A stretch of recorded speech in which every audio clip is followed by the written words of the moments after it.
નમસ્કાર, શો ટાઈમમાં આપનું સ્વાગત છે। ભાવનગરના બે શખ્સની ભરતનગર પોલીસે ચોરાવ એક્ટિવા સ્કૂટર સાથે ધરપકડ કરી કાયદેસર કાર્યવાહી હાથ ધરી છે।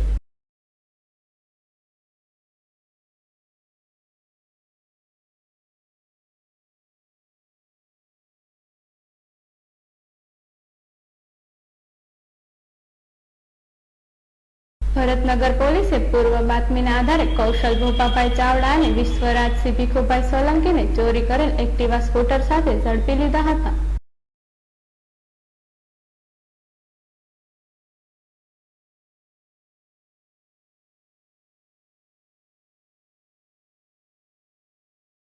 આ બંને શખ્સની પૂછપરછ કરતા તેમણે તળાજા રોડ પર આવેલ દ્વારકાપુરી સોસાયટીમાંથી એક્ટિવા સ્કૂટરની ચોરી કરી હોવાનું જણાવ્યું હતું।